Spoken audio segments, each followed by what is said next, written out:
সেটা তারা করে নাই। এক। দ্বিতীয় যে পয়েন্টটা ক্যাপ্টেন বলছেন মানে হচ্ছে আমরা 3 উইকেট যদি পাওয়ার প্লেতে হারায় ফেলি তাহলে হচ্ছে আমরা জয়ের চেষ্টা করব, সেমিফাইনালে যাওয়ার ইকুয়েশন মেলাবো না। এটা তো একটা অফিসিয়াল স্টেটমেন্ট, এটা তো পুরো টিমের পলিসি। এরকম যদি পলিসি নিয়ে একটা দল সেমিফাইনালসের আগের ম্যাচে নামে, উইকেট খারাপ হোক, কষ্টকর হোক, পুলসিরাজ হোক, কোনো সমস্যা নেই। তখন গণমাধ্যমের সামনে আসেন বিসিবি সভাপতি নাজমুল হাসান পাপন। আলোচনার কেন্দ্রে তখন বিশ্বকাপে টাইগারদের পারফরম্যান্স। সেখানে বিসিবি বস জানালেন নিজের মিশ্র প্রতিক্রিয়া। আসসালামু আলাইকুম সুপ্রিয় দর্শক বন্ধুরা, গতকাল বাংলাদেশ ক্রিকেট বোর্ডের বর্ষসভায় গুরুত্বপূর্ণ মোমেন্টে রিয়াসত আজিম ভাই বিসিবি সভাপতি নাজমুল হাসান পাপনকে বেশ কিছু কঠিন প্রশ্ন করেছিলেন। আর সেই সকল প্রশ্নের মধ্যে অন্যতম প্রশ্ন ছিল ক্যাপ্টেন শান্তর আফগানিস্তানের সাথে ম্যাচ হারের পর যেই বক্তব্য দিয়েছিলেন সেই বক্তব্যকে ঘিরে কিন্তু বিসিবি সভাপতি যেন সঠিক কোনো সদুত্তর দিতে পারেননি দর্শক বন্ধুরা। এবং সেই সাথে বাংলাদেশের ভবিষ্যৎ এবং সেই সাথে বাংলাদেশের টি-20 বিশ্বকাপের নানা বিষয়গুলোকে কেন্দ্র করে বেশ কিছু চমৎকার প্রশ্ন করেছেন রিয়াসত আজিম ভাই।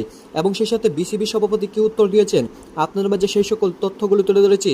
অন্যদিকে রিয়াদ, মাহমুদুল্লাহ রিয়াদ, মুশফিক, তামিমদেরকে নিয়েই বিসিবি সভাপতি শুধুমাত্র প্রশংসা করেছেন। তবে বাংলাদেশের ভবিষ্যৎ নিয়ে যেন সঠিক কোনো সদুত্তর পায়নি বাংলাদেশের ক্রিকেট ভক্তরা। তো দর্শক বন্ধুরা চলুন আমরা দেখে নেই গুরুত্বপূর্ণ মোমেন্টে কি প্রশ্ন করা হয়েছিল রিয়াসত আজিম ভাই। তো দর্শক বন্ধুরা চলুন আমরা পুরো ভিডিওটি দেখে নিই। অবশ্যই ধৈর্য সহকারে পুরো ভিডিওটি দেখবেন, তাহলে এই সকল বিষয়গুলো পরিপূর্ণ বুঝতে পারবেন। ডিফেন্স করার কথা ছিল তখন দেখছি মারতে গেছে, আর যখন মারার কথা তখন দেখছি ডিফেন্স করতে গেছে। এখন আপনি আমার বলেন এটা মানে নাকি? এখন আমাকে এইসব জিজ্ঞেস করে লাভ আছে? আচ্ছা বলেন, আপনারা খেলা বোঝেন না, মানে এটা কি উত্তর দিব আমি বলেন তো? পাবন ভাই আপনি যেটা বললেন পাবন ভাই একদম আপনার সূত্র ধরে যে ডিফেন্স করার কথা যখন ছিল তখন মারতে গেছে, আর যখন মারার কথা ছিল তখন ডিফেন্স করতে গেছে। তার মানে হচ্ছে 12 ওভার 1 বলের মধ্যে জেতার চেষ্টা করেনি, মানে যেটা তাদের করার উচিত ছিল সেটা তারা করে নাই। এক। দ্বিতীয় যে পয়েন্টটা ক্যাপ্টেন বলছেন মানে হচ্ছে আমরা 3 উইকেট যদি পাওয়ার প্লেতে হারায় ফেলি তাহলে হচ্ছে আমরা জয়ের চেষ্টা করব, সেমিফাইনালে যাওয়ার ইকুয়েশন মেলাবো না। এটা তো একটা অফিসিয়াল স্টেটমেন্ট, এটা তো পুরো টিমের পলিসি। এরকম যদি পলিসি নিয়ে একটা দল সেমিফাইনালসের আগের ম্যাচে নামে, উইকেট খারাপ হোক, কষ্টকর হোক, পুলসিরাজ হোক, কোনো সমস্যা নেই, কিন্তু আপনার সেমিফাইনাল সামনে, আপনার তো লক্ষ্য সেটা থাকা উচিত ছিল। এটা কি অ্যাকসেপ্টেবল কিনা আপনি বলেছেন? না না না, আমি আসছি পাপন ভাই, আমি আসছি পাপন ভাই, আমি আসছি। এটা আনএক্সেপ্টেবল। তো এই আনএক্সেপ্টেবল ইস্যুটা যখন আসে তখন টিম ম্যানেজমেন্টের মোরালিটি, তাদের টার্গেট, বাংলাদেশ দলের এইম তো প্রশ্নবিদ্ধ হয়। আপনারা কি অ্যাকশনে যাচ্ছেন? এই যে যেটা বললাম, আপনাদের অনেক প্রশ্নের উত্তর আরো স্পেসিফিক দিতে পারতাম যদি আমরা, এটা পাপন ভাই ন্যাশনাল ইস্যু পাপন ভাই, আমি কথা বলতে পারতাম। আমি না, যে মানে ইভেন মানে বোর্ডে যারা আছে অপারেশনস, এরা যদি বলতে পারতো তাহলে, কারণ আমি আজকে বোর্ডে এখানে যাদেরকে জিজ্ঞেস করছি কেউ জানে না, কেন বলেছে কেউ জানে না, তাহলে এখন আমি কি বলবো? এই ম্যাচের এটাই কি অ্যাকসেপ্টেবল পাপন ভাই? এখনো কেউ জানে না। আচ্ছা আমাকে যদি আপনাকে একটা প্রশ্ন করি, জি প্লিজ। আপনি যদি বলেন আপনি জানেন না, আমি কি করবো? আমি বললাম একটা আশ্চর্য কথা। আসসালামু আলাইকুম, ওয়েলকাম করছি রিয়াসত আজিম, নাজমুল হাসান পাপন, বাংলাদেশ ক্রিকেট বোর্ডের প্রেসিডেন্ট, যিনি একই সাথে ক্রীড়া মন্ত্রীর দায়িত্বে।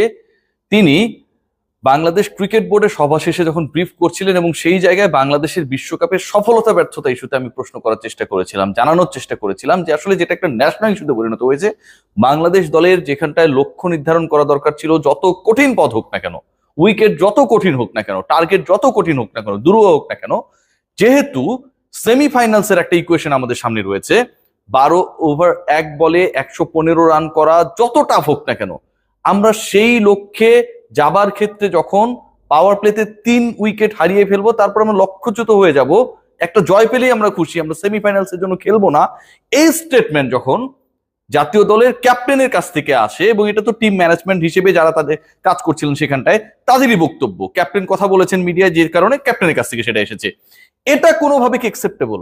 নাজমুল হাসান পাপন বলেছেন এটা অ্যাকসেপ্টেবল না।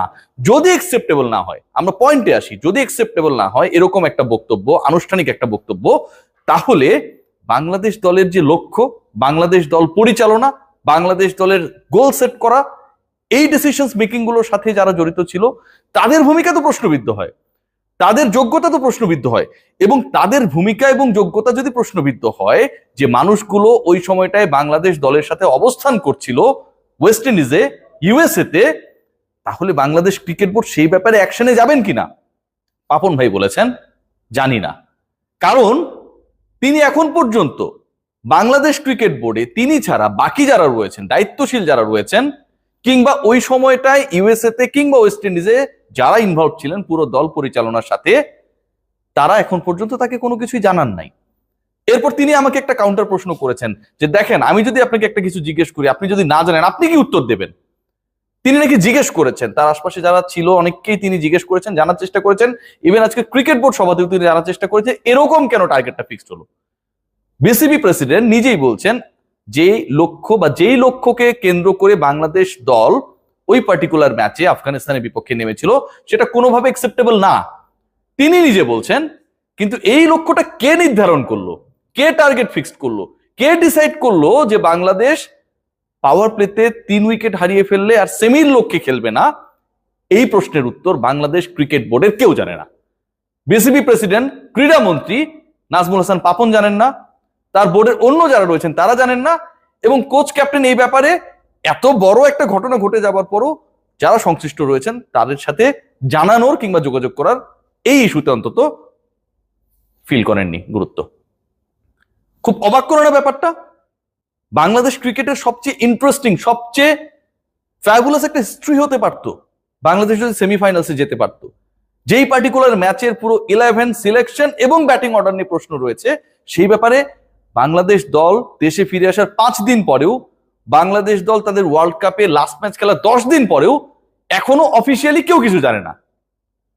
আমার প্রশ্ন, জানবে কে তাহলে, কবে জানবে, এবং কবে জানার পরে সেটা ক্রিকেট বোর্ডের সর্বোচ্চ অভিভাবক, বাংলাদেশের স্পোর্টসেরই সর্বোচ্চ অভিভাবক আমরা বলতে পারি, পাবন ভাই যেহেতু ক্রীড়ামন্ত্রীর দায়িত্বে রয়েছে, তাকে ইনফর্ম করবে।